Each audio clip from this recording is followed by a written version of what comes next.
passionate about medical research. I'm wearing orange. I'm thrilled to see you all here, and we are going to get our message across. Our first speaker is Mr. Bill Ferris, who's the chairman of the Garvan Institute. Thank you, Bill. We're looking forward to hearing what you have to say.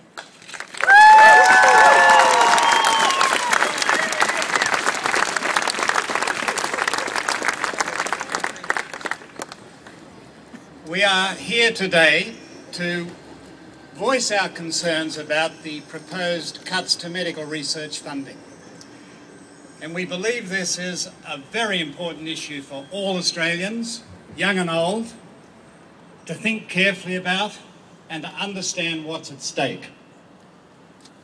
Given the significance of medical research to the health and well-being of all Australians, it would be irresponsible for us not to make our case very clearly today. And so I want to emphasise just two big picture issues. The first is to remind people about the raison d'etre, the mission for medical research. Ours is not a modest mission. It is to improve the quality and the length of life for all Australians. To improve the quality and the length of life for all Australians. It ain't modest, but that's our mission. And our researchers have already shown, for example, that obesity is a major contributor to diabetes and cardiovascular diseases.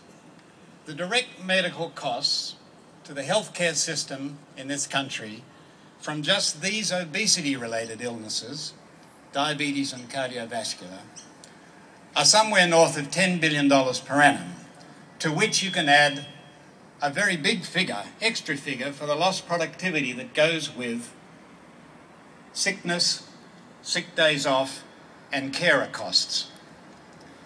Then start to add the cost to the healthcare system for mental illnesses, Alzheimer's, schizophrenia, Parkinson's, more.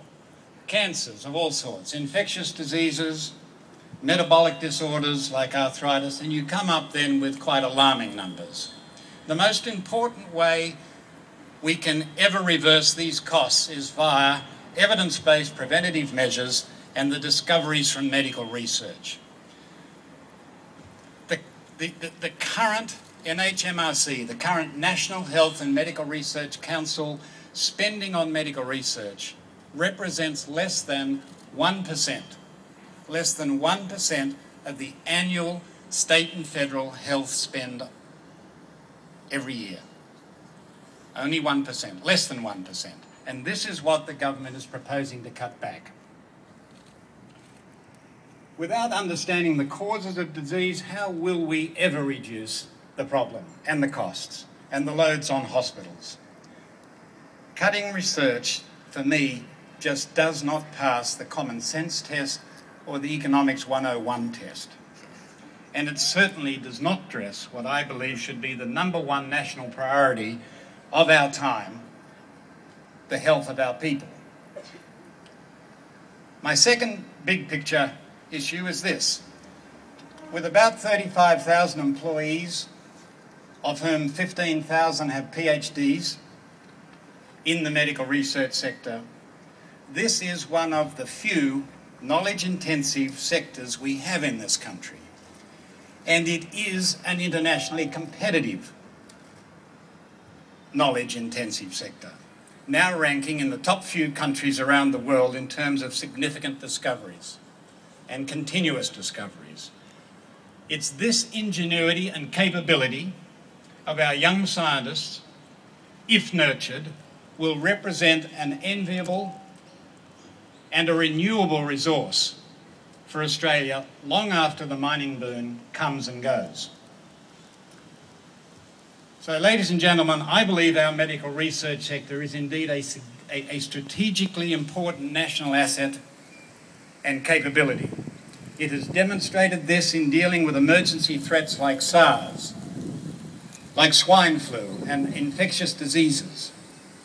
And it will continue to find smarter ways to diagnose, treat and cure the many diseases of our modern society. It is a sector of which all Australians can and should be proud. It is a sector which deserves accolades, not cuts. And it is a sector that today we ask all Australians to carefully think about and make their views known to government. Thank you.